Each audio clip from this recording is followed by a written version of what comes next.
Mister लग्न संस्था, good morning. Good morning. मला प्लीज दूध मिळेल थोड्यात. घेतलं की.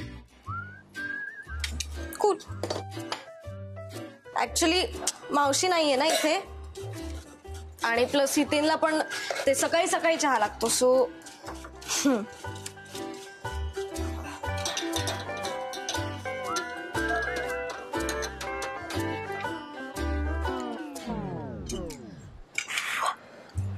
तुला चहा करता येतो?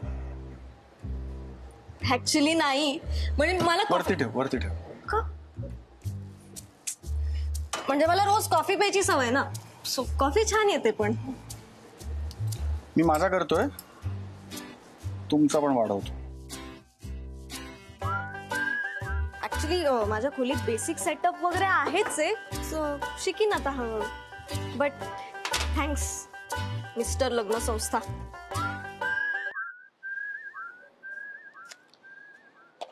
तुझ्या आईकडनं काही गोष्टी बरोबर शिकलेस तू, जसं की हे टोमणे मारणं. आता कोणीच सपोर्ट करत नाहीये, तर मग काय करणार ना. कोणी का सपोर्ट करत नाहीये याचा विचार कर ना राधा. लग्न म्हणजे फक्त बंधनं नाहीत. एकदा आपल्याला आपलं माणूस सापडलं, ज्याच्याबरोबर आपण संपूर्ण आयुष्य घालवणार आहोत, की सापडलं, संपला विषय. इतकं सोपं असतं.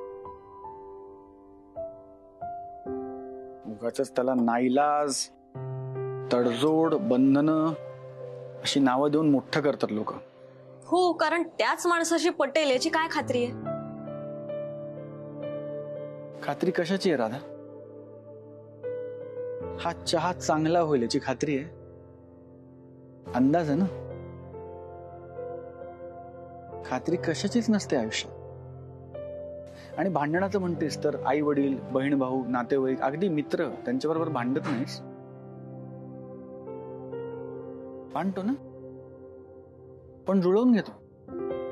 एकदा आपल्याला आपलं माणूस सापडलं की त्याच्याबरोबर सुखदुःखांना, संकटांना तोंड देता देता जवळ येतो आपण एकमेकांच्या.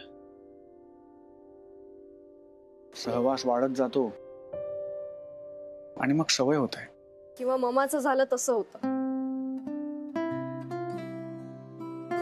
त्रास, भांडणं, घुसमट, आणि मग सगळंच संपतं. एनिवे,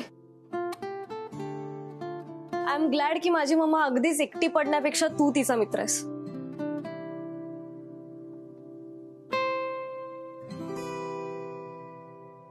आणि हेही बरं आहे की फक्त मित्रच आहेस. तिच्या आत्ताच्या फेज मध्ये एवढं इनफ आहे.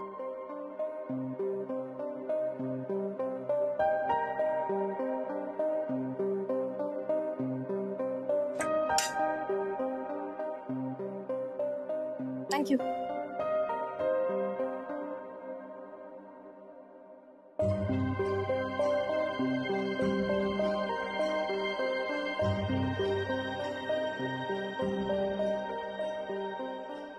मी तेव्हा उशीर केला नसता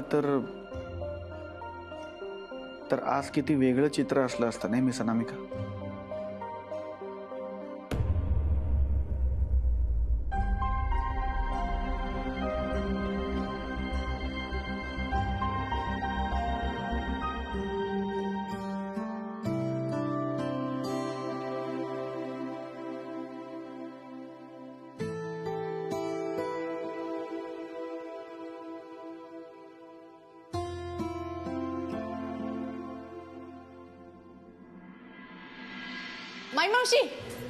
माई मावशी, एक मिनिट. हो, काय ग? भाऊजी जरा दुःखी आहेत का हो? तुला का बाई त्याचा एवढा पुळका? नाही म्हणजे खरं तर त्यांच्या लग्नाच्या विरोधात मीच होते, पण आता मला कळलंय ना की त्यांचं अनामिकावर खरंच खूप प्रेम आहे. त्याच्यामुळे त्यांचा असा एकटेपणा मला बघवत नाही हो.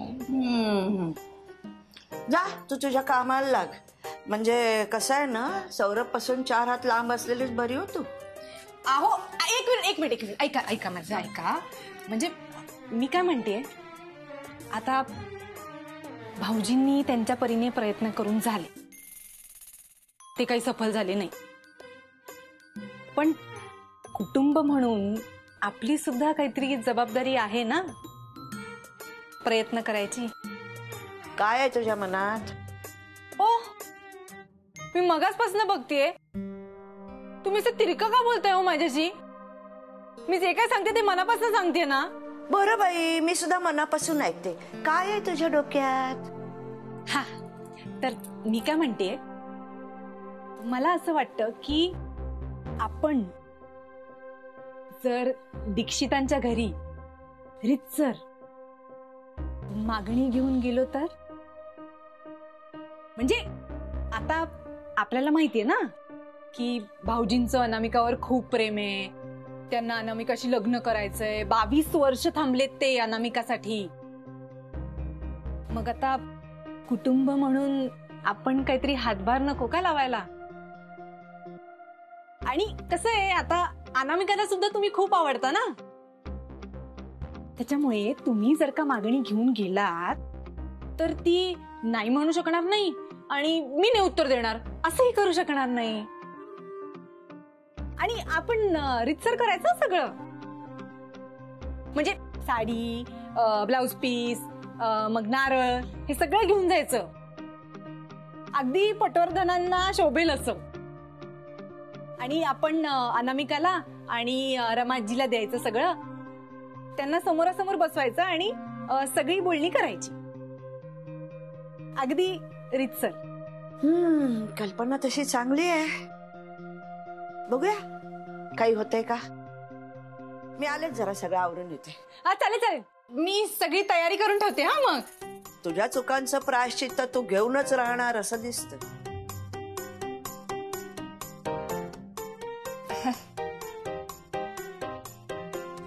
वल्ली फक्त सूड घेणार त्या अनामिकाचा. रामो राज्यमणि सदा विजयते, रामं रमेशं भजे, रामेणाभिहता निशाचरचमु, रामाय तस्मै नमः. रामान्नास्ति परायणं परतरं, रामस्य दास्योऽस्म्यहं. रामे चित्तलया सदा भवतु मे, भो राम मामुद्धरम्. राम रामेति कशाला आता हे सगळं करत बसली आहेस? आई आली ना तुझी, सहस्त्रनाम तत्तुल्यं राम त्यांच्याकडे लक्ष दे ना जरा. रोज देते तशाच देते गोळ्या आई. माझी आई आलीये म्हणून लगेच रुटीन बदलायला नकोय आपलं. घे. भिंतींवर ना स्वामींची तसबीर आहे ना देवाऱ्यात ताजी फुलं. त्या सहाणेचं पोळपाट केलं नसेल ना म्हणजे मिळवले म्हणते मी. दीक्षितांच्या घरात असे काळवंडलेले देव पाहायला मिळतील असं वाटलं नव्हतं अनु. तुला एकदा सुद्धा कधी त्या देवाच्या मूर्ती, टाक यावरनं हात फिरवा असं वाटलं नाही? सारखं देव देव करत बसणं म्हणजे भक्ती आणि श्रद्धा यावर माझा विश्वास नाही आई. तो तर तुझा संसारावर सुद्धा नव्हता. पण नवऱ्याला हाकललंस तसं देवांना तर नाही ना आयुष्यातनं काढून टाकतायत. आता तू आलीयस ना, मग तू कर देवपूजा. फक्त आम्हाला दोघींना सक्ती करू नकोस. तुम्हाला तुम्हाला म्हणजे नक्की कोण ग? तू आणि आकाशची आई का? रमा, रमा नाव आहे माझं. का आकाशची आई म्हटलं तर दुखलं पोटात? दिलात ना त्याला जन्म. तू का सतत आम्हाला दोघींना त्रास होईल अशी वागतीयस, बोलतीयस? नाही आवडत आम्हाला आकाशचं नाव वारंवार काढलेलं. अगं पोटच्या पोरावर संस्कार करायला जमले नाहीत म्हणून तो आपला मुलगा आहे हेच नाकारायचं का? रामा रामा रामा ही अशी बाई, याची देही याची डोळा बघावी लागेल असं वाटलं नव्हतं कधी. मी ऐकून घेतीये म्हणून किती अंत पाहायचा ठरवलायत कावेरीताई तुम्ही? मग वागू नका ना असं ज्यामुळे ऐकून घ्यावं लागेल. पण तसं आहे कुठे? तुम्ही तर एका मागोमागे कुकर्म करतच सुटलात. आधी तुमचा व्यसनी मुलगा माझ्या मुलीच्या गळ्यात मारलात आणि त्यानंतर तिला संसार टिकवायचा कसा हे शिकवायच्या ऐवजी नवरा घालवून कसा लावायचा हे शिकवलं. अहो एका स्त्रीचं आयुष्यात एकदाच लग्न होत. लग्न गाठी देवाच्या घरी बांधलेल्या असतात आणि आपण त्याचा आदर करायचा असतो. लग्न म्हणजे काय बाळ नाहीयेत एका मागोमाग एक व्हायला.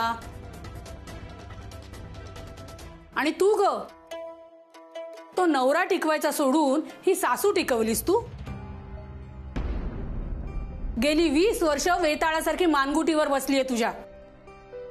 अगं आई बास, तुझ्या जिभेला काही हाड?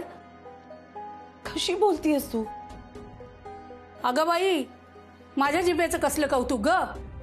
यांच्या पाठीच्या कणाला तरी आहेत का हाड? थोडा तरी स्वाभिमान असताना तर एव्हाना घर सोडून निघून गेल्या असत्या. पण हे असलेच असतात आयत्या वेळावरचे नागोबा, लाळ घोटे. आई, आवाज खाली. या घराची काय अवस्था झाली आहे ना ते चांगलंच माहितीये मला. हे विस्कळीत घर, इथली माणसं यांना वठणीवर कसं आणायचं ना ते चांगलंच माहितीये मला.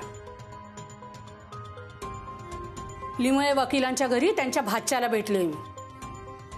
वेंगुर्ल्याला आला होता तो घटस्फोटीत आहे आणि लग्न करायला उत्सुक आहे.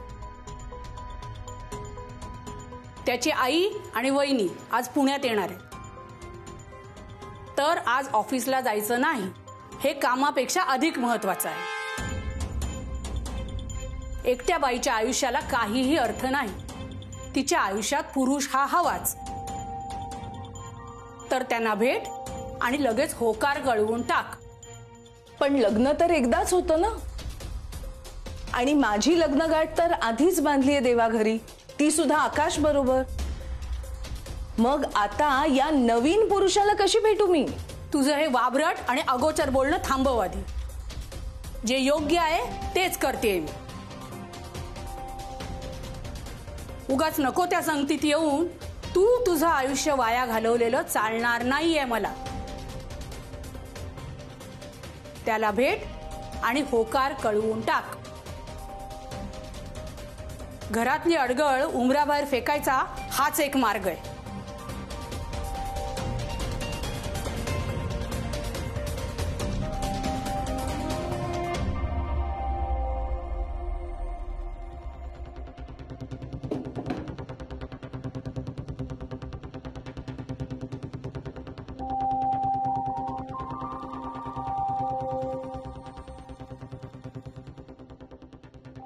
बोचरं बोलल्या तरी खरं बोलल्या त्या अनु.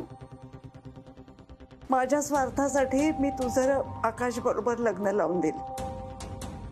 मला माहिती होतं की तू व्यसनी आहे, आता त्या आहे, सणकी आहे. एकदा लग्न झालं, बायको आली की वाटलं सुधारेल तो. आणि या एका आशेवर तुझ्या आयुष्याची मात्र वाट लावली का मी? म्हणून माझं मलाच आश्चर्य वाटतं ग. अगं मी त्या बायकांच्या पंक्तीत जाऊन बसले ज्यांना वाटतं आपला व्यसनी वाया गेलेला मुलगा जर सुधारायचा असेल ना तर त्याचं लग्न करून द्यायला पाहिजे. इतका स्वार्थी विचार मी कसा केला ग अनु? माझा मुलगा सुधारलाच नाही तर त्या मुलीचं काय होईल याचा कसा ग विचार नाही केला मी? असं नाहीये ग आई. मी सुद्धा आकाशच्या प्रेमात बुडालेली होतेच की. तू सांगितलं असतंस तेव्हा मला नको करू त्याच्याशी लग्न, तर मी नसतं ऐकलं.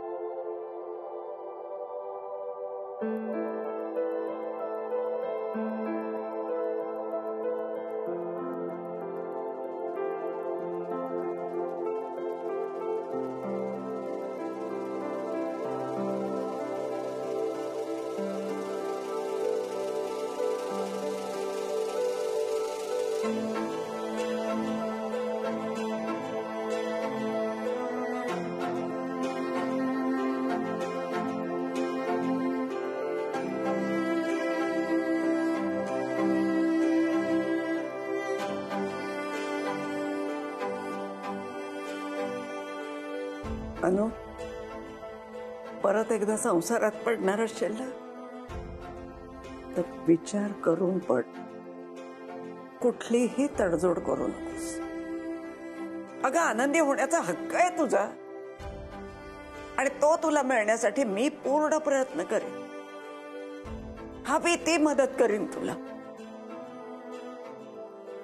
बघ बघ तुला किती काळजी आहे माझी. आणि म्हणे मी तुझ्या आयुष्याची वाट लावली. अगं वेडे, तू आहेस बरोबर म्हणून आले ना मी इथवर. अनु, तू काळजी करू नकोस, मी आहे. असं गेली 20 वर्ष कोण सांगतंय मला. माझ्या मनात तुझ्याविषयी अजिबात राग नाही, अडी नाही. फक्त एक गोष्ट आहे. काय? खूप खूप खूप प्रेम.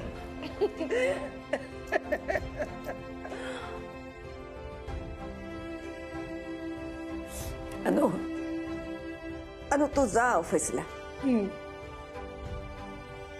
कावेरी ताईंचं आणि त्या स्थळाचं काय करायचं ना ते मी बघते. अरे बाप रे, खूपच धाडसाचं काम करणार तू.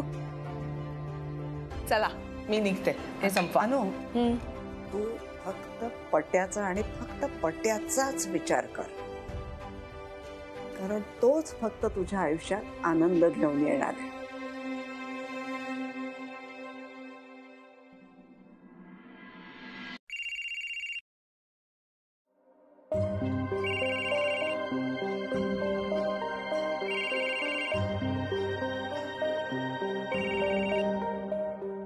काय ग? आज आम्ही कुठे जाणार आहोत? कुठे? आज मी आणि माई मावशी अनामिकाचा हात मागायला जाणार आहोत तिच्या घरी. खरंच? खरं सांगते. अरे मी तुला माहितीये, मी आत्ता ना सगळे दागिने काढून बसले. पण ऐक ना, आता लग्न घर आहे ना, त्याच्यामुळे मला असं वाटतं की थोडे दागिने अजून करायला लागतील रे. मी काय म्हणते, मी बोलू का भाऊजींशी? हा ठीक आहे, बोल. बरं, तू काय करतोयस? मी काम करतो.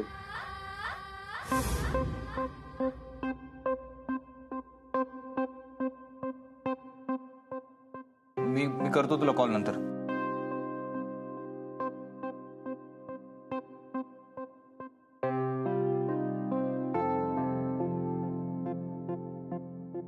फोन ठेवला?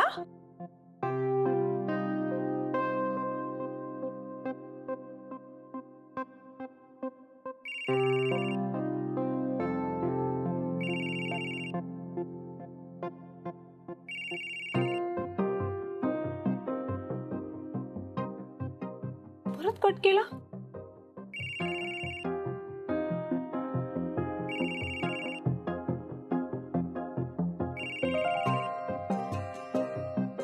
आता मी ऑफिसमध्येच फोन लावते. उचलत नाही म्हणजे काय?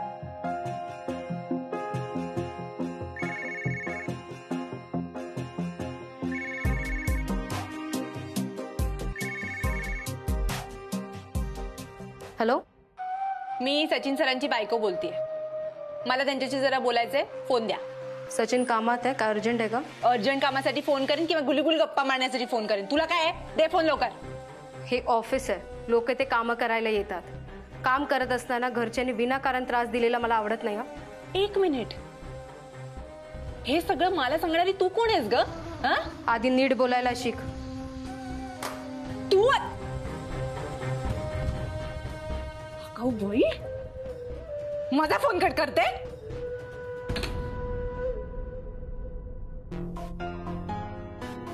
सचिन, तुला माहिती आहे ऑफिस आवर्स मध्ये फोनवर बोलणाऱ्या माणसं मला आवडत नाही.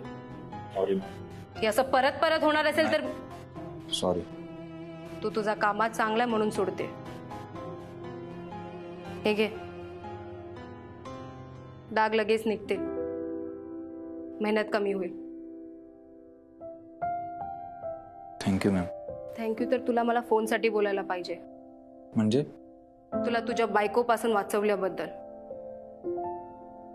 गॉड नोस कसं डील करतो हिच्याशी.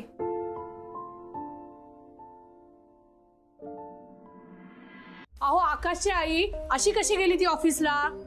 तर अशी कशी गेली म्हणजे काय? ती का शाळकरी मुलगी आहे का मी तिचा हात धरून ठेवायला? हे सगळं ना तुमच्यामुळे होते आकाशची आई. तिला मी सांगितलं होतं आज तिला बघायला मंडळी येणार आहेत म्हणून. तुमच्यामुळे ती माझी एकही गोष्ट ऐकत नाही आजकाल. आता तुमच्यामुळे का माझ्यामुळे? अहो 40ची बाई आहे ती, स्वतंत्र. ती कशी अशी बंधनात राहील? अशा नुसतं माणसं दूर राहतात.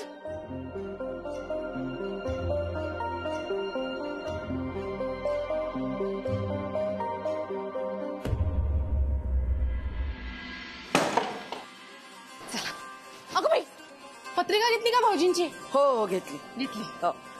साडी, ब्लाऊज, नारळ घेतलं? अगं हे सगळं तू घेणार होतीस ना. अहो असं काय करते? मीच घेतलं. थांबा. रिक्षा कोथरूड जाना है. अरे वा, वेळेत आलात. छान छान. घर सापडायला त्रास नाही ना झाला? अरे आत या ना तुम्ही. दारात किती वेळ ताटकळणार? या या आत या, निवांत बसून बोलूया. अनिका दीक्षित नाव तर बरोबर आहे, पत्ता चुकीचा आहे का? बाई कोण आहे? अजून इथेच आहात तुम्ही? या ना आत या, आत बसूया.